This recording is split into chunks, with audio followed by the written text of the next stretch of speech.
తెలంగాణలో phone tapping issue మరో మలుపు తిరిగింది. కలకలం రేపుతున్నాయి ఖమ్మం పొలిటికల్ ట్యాపింగ్ టాక్స్. ఉద్యోగ నేతలతో మంత్రి ఫోన్ కాల్ ఆడియోని బీఆర్ఎస్ బయటపెట్టింది. తెలంగాణలో ఇంకా ఫోన్ ట్యాపింగ్ జరుగుతోంది అని చెప్పి మంత్రి పొంగులేటి అన్నారు. తన ఫోన్ని ట్యాప్ చేసింది ఎవరో తేల్చాల్సి ఉంది అన్నారు పొంగులేటి శ్రీనివాసరెడ్డి. తెలంగాణలో హాట్ రాజకీయాలకు వేదికగా మారిన ఫోన్ ట్యాపింగ్ వ్యవహారం ఖమ్మం వేదికగా మరో మలుపు తీసుకుంది. ఫోన్ ట్యాపింగ్ వ్యవహారంలో మంత్రి పొంగులేటి శ్రీనివాసరెడ్డి చేసిన వ్యాఖ్యలు కలకలం రేపుతున్నాయి. తెలంగాణలో ఇంకా ఫోన్ ట్యాపింగ్ జరుగుతోందని అనుమానంగా ఉంది అంటూ పొంగులేటి చేసిన కామెంట్స్ కాకపుట్టిస్తున్నాయి. ఇంకా కొందరి దగ్గర ఫోన్ ట్యాపింగ్ పరికరాలు ఉన్నాయి అనే నిర్ధారణ జరిగిందని, ఈ అంశాన్ని ప్రభుత్వం సీరియస్గా తీసుకుందని చెప్పారు పొంగులేటి.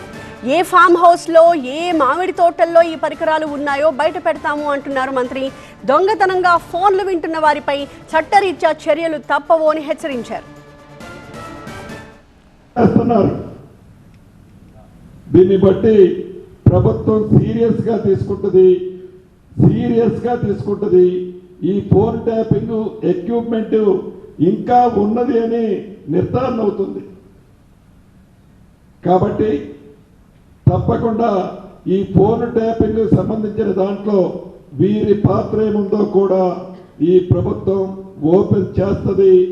ఇంకా ఎన్ని ఎక్విప్మెంట్లు ఏ మామిడి తోటలలో, ఏ ఫామ్ హౌసెస్లో, ఎవరు ఇంట్లో ఉండి ఇంకా దొంగతనంగా ఈ ఫోన్ ట్యాపింగ్లు ఎంతమంది వింటున్నారో ఈ ప్రభుత్వం ఎంక్వైరీ చేసి వారిని కూడా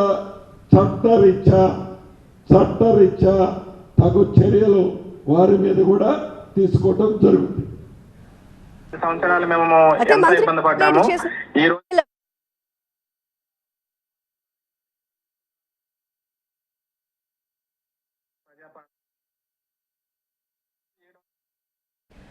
మంత్రి పొంగులేటి చేసిన ఈ వ్యాఖ్యల వెనక బలమైన కారణం లేకపోలేదు. ఖమ్మం జిల్లా మంత్రులు తమ అభ్యర్థుల్ని ప్రలోభ పెడుతున్నారు అని ఆరోపించిన బీఆర్ఎస్ ఎమ్మెల్సీ తాత మధు మంత్రి పొంగులేటి ఉద్యోగ సంఘాల నేతలతో నిర్వహించిన రివ్యూ మీటింగ్కి సంబంధించిన ఆడియోని మీడియాకు రిలీజ్ చేశారు. కాంగ్రెస్ కి సహకరిస్తాము అన్నట్టుగా మంత్రికి ఉద్యోగ సంఘ నేతలు భరోసా ఇస్తున్నట్టుగా ఆడియోలో ఉంది. దీంతో ఇప్పుడు ఈ ట్యాపింగ్ టాక్స్ దుమారం రేపుతున్నాయి. మేము ఎంత ఇబ్బంది పడ్డాము. ఈ రోజున ఫస్ట్ తారీఖు నాడు జీతం తీసుకుంటున్నాం, దానికి కారణం ప్రజాపాలన. ఈ రోజున డిఏ తీసుకున్నాం అంటే ప్రజాపాలన.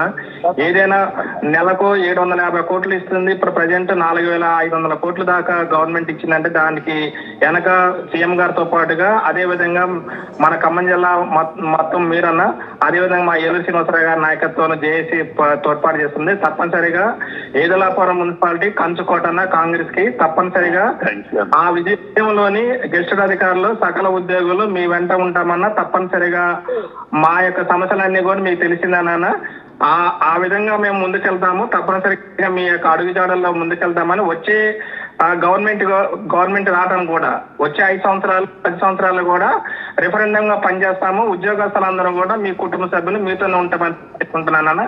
థ్యాంక్ యూ అన్న, ధన్యవాదాలు. అధికారులు వారి యూనియన్ నాయకులతో నిన్న స్వయంగా రాష్ట్ర రెవెన్యూ మంత్రి గారు టెలికాన్ఫరెన్స్ పెట్టాడు. పార్టీ కాన్ఫరెన్స్ లాగా టెలికాన్ఫరెన్స్ పెట్టి దాంట్లో రివ్యూ చేశాడు. ఏ వార్డులలో ఎన్ని ఓట్లు వస్తున్నాయి, ఏ వార్డులలో ఈ ఉద్యోగ సంఘాల నాయకులు ఎన్ని ఓట్లు మొబలైజ్ చేస్తున్నారు, దాంట్లో గెలవటానికి కావలసిన సూచనలు సలహాలు ఉద్యోగ సంఘ నాయకులే ఇస్తున్నారు. అంటే ఉద్యోగ సంఘాల నాయకులు కాంగ్రెస్ పార్టీ ఏజెంట్లా నేను అడుగుతా ఉన్నా. మీకు ఇష్టమైతే కాంగ్రెస్ పార్టీ, మీకు ఇష్టమైతే మాకు అభ్యంతరం, కానీ మీకున్న ఉద్యోగానికి రాజీనామా చేసి కాంగ్రెస్ పార్టీ కండవ కప్పుకొని నేను అడుగుతా ఉన్నా. కాంగ్రెస్ పార్టీ కండవ కప్పుకొని మాకే అభ్యంతరం లేదు అంటున్నా. ఉద్యోగ సంఘాల నాయకులుగా ఉండి ప్రజలు కట్టిన ట్యాక్స్ ద్వారా మీ జీతాలు పొందుతూ కాంగ్రెస్ పార్టీ ఏజెంట్లుగా పనిచేయటం అనేటువంటి ప్రజలు అర్థం చేసుకోవాలి. దానికి స్వయంగా ఈ రాష్ట్రానికి రెవెన్యూ మంత్రిగా ఉన్నటువంటి వ్యక్తి ఆ మీటింగ్ని కోఆర్డినేట్ చేశాడు. ఆ మీటింగ్లో ఒక్కొక్కళ్ళు సీనన్న ఈ వార్డులో ఇన్ని ఓట్లు వస్తున్నాయి, సీనన్న ఆ వార్డులో అన్ని ఓట్లు వస్తున్నాయి, వీనన్నిటికీ మేము బాధ్యత తీసుకున్నాం, మీరు మాకు ఇచ్చినటువంటి మాకు చేసినటువంటి సహకారానికి మేమే బాధ్యత తీసుకున్నాం. కాంగ్రెస్ పార్టీ మండల నాయకుల్లాగా, గ్రామ నాయకుల్లాగా ఉద్యోగ సంఘ నాయకులు మాట్లాడారు. అది సరిపోదని ఉద్యోగ సంఘ ముఖ్య నాయకులందరితో కలిసి నిన్న మళ్ళీ మధ్యాహ్నం లంచ్ అరేంజ్ చేయించారు. ఆ లంచ్లో కూడా ఉద్యోగ సంఘ నాయకులు మాట్లాడతారు. గతంలో మేము ఏ విధంగానైతే బీఆర్ఎస్ పార్టీ ఓటమికి మేము కష్టపడ్డామో ఇప్పుడు కూడా అదే విధంగా మీతో పాటు ఉంటాం, బీఆర్ఎస్ను ఓడగొడతామని చెప్పారు.